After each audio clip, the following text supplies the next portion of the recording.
Yo tout le monde, c'est Tyner. Aujourd'hui on se retrouve sur une vidéo où je vais vous expliquer comment calibrer son extrudeur de son Wonder 3 ou d'autres imprimantes. Je pense que ça marche pareil. Donc il y a plusieurs points importants, 2 points importants, 3 points importants à peu près. Donc déjà on fait préchauffer la buse à la température à laquelle on imprime. Donc moi j'imprime à 195 degrés, donc je fais chauffer ma buse à 195 degrés. Donc là actuellement elle est en train de souffler, je sais pas, enfin elle est en train de chauffer, je pense que vous l'entendez légèrement, hop, qu'elle souffle. Donc là elle est actuellement à 153 degrés. Il y a du coup un point très important, vous oubliez ça. Les gros marqueurs avec cette grosse mèche, vous oubliez. Vous oubliez, vous ne serez pas précis, ce serait impossible de faire. Vous oubliez complètement. Vous prenez votre stabilo, vous le mettez à la poubelle. Je n'en veux pas en voir pour vous quoi. C'est vraiment un point très important. Ensuite, le pied à coulisses, c'est pareil. Vous oubliez, vous ne serez pas précis du tout. Vous oubliez, vous allez avoir des mauvais résultats. Vous allez croire que tout est bon et au final, rien du tout. Je vous dis ça parce que c'est comme ça que je le fais, que je le faisais avant. Et du coup, ça n'a jamais marché. J'avais toujours des pièces sous-extrudées ou sur-extrudées. Donc vraiment, c'est des choses très importantes. Pour remplacer du coup le pied à coulisses, il existe un petit réglé. Donc moi j'ai pris un petit réglé de Black & Decker, il me semble, de 20 cm. C'est très bien, pas besoin de plus, hein, pas besoin de moins non plus. Vraiment 20 mm, c'est très bien. 20 cm, c'est très bien. Donc voilà, c'est vraiment un truc très important à avoir. Et ensuite, ça coûte 3 € et des brouettes. Ah. Ça coûte 3 € et des brouettes et c'est vraiment un pied à coulisses qu'il vous faudra de toute façon. C'est vrai que là j'ai utilisé uniquement que pour l'imprimante, donc ça pique un petit peu, 3 € et des brouettes, mais bon, je pourrais m'en servir pour d'autres trucs. Et ensuite, un petit stabilo en pointe 80, enfin, point 88, et le fine, la taille 0,4, bizarrement, comme la taille de ma buse.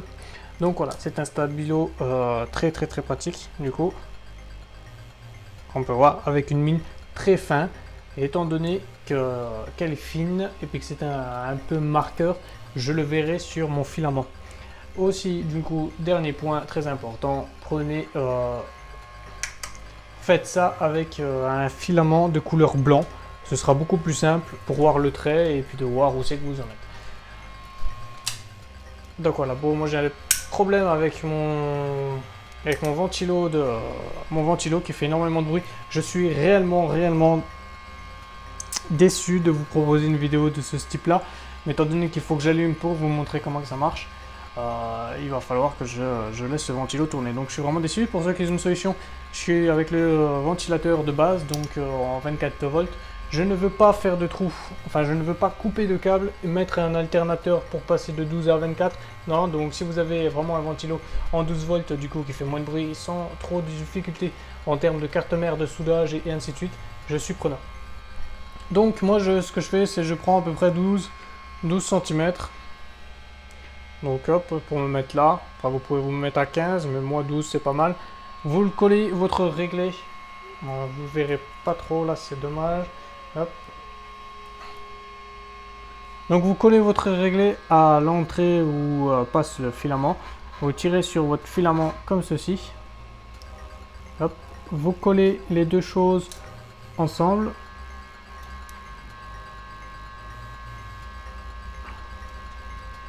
Hop, vous les collez les deux, vous essayez de bien vous stabiliser et vous faites un trait à 12 cm.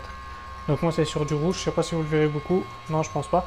Donc voilà, c'est vraiment problématique quand on a de la couleur comme ceci, du rouge, c'est pour ça que je vous recommande du blanc. Une fois fait, du coup, moi je vous recommande, si vous pouvez, c'est d'augmenter un petit peu votre Z. Donc moi j'ai fait à la main, vous pouvez le faire avec votre système, avec votre imprimante. On va passer du coup à la carte mère de ce côté-là. Et ce sera une étape à refaire plusieurs fois. Sur la carte mère, du coup, on va dans mouvement, déplacer un axe, extrudeur. Et puis, hop, on enlève 100. 100. Hop. On enlève 100 mm. On enlève 100 mm et on a fait un trait à 120. Ce qui va permettre après de pouvoir faire un petit calcul. Comme on peut voir, le fil est en train de couler. Enfin, vous ne le verrez pas là. Voilà, le fil est en train de couler. Donc, pour ça que je vous ai dit de le monter un petit peu, comme ça, et ça va très bien. Le plateau, bien sûr, reculé. Et la rein a du coup un petit calcul à faire.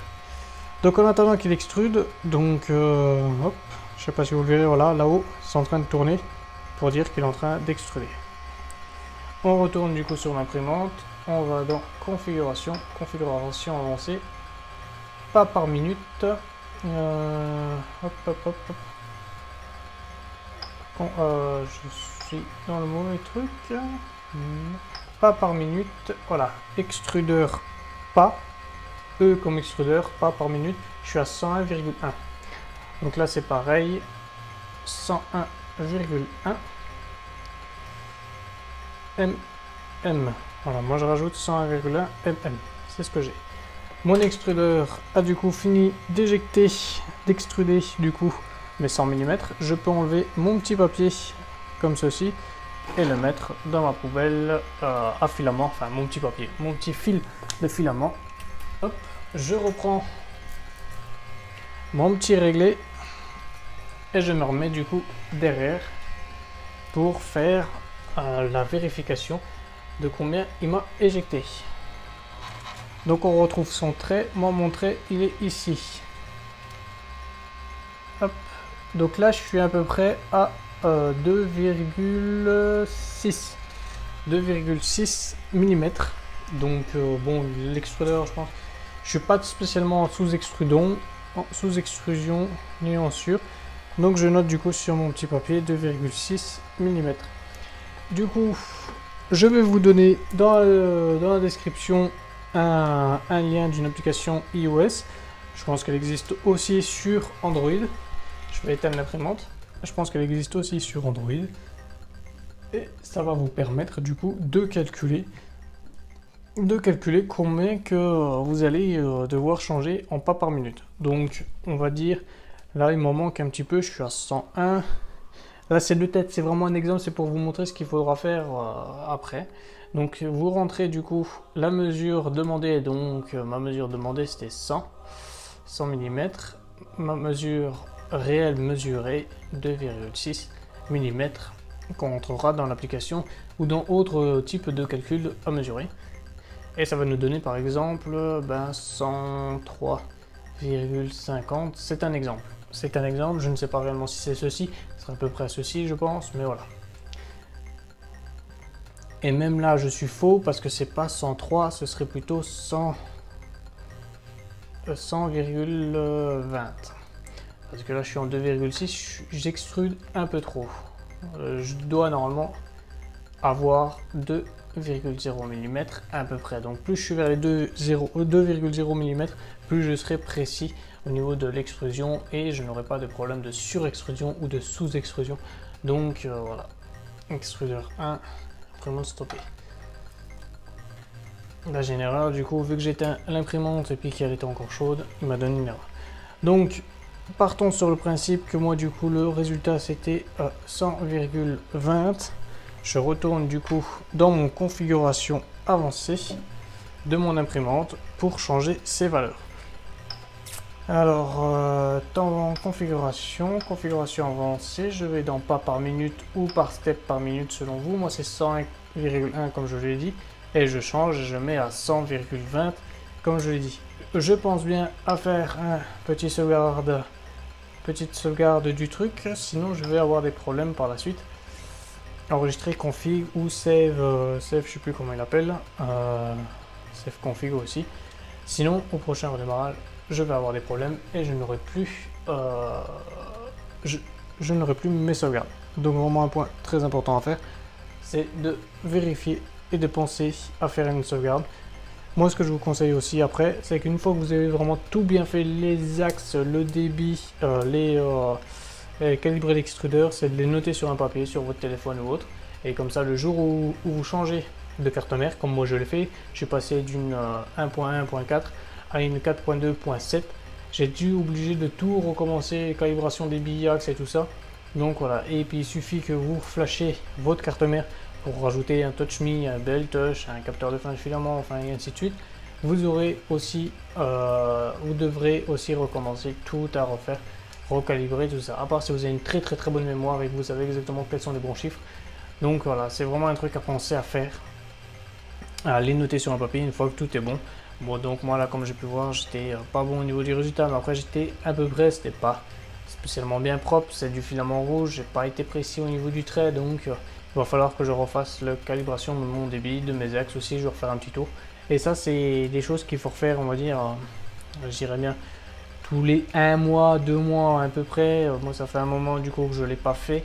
Et du coup, comme tout, hein, ça bouge. Les moteurs, par exemple, pour les axes, ça bouge. Donc, les résultats vont changer. Donc, vraiment, c'est des informations à prendre en compte. C'est pour ça que je fais ces vidéos-là. C'est vraiment pour bien expliquer comment il faut faire. J'espère que vous aurez compris. J'espère que vous n'aurez plus de problèmes.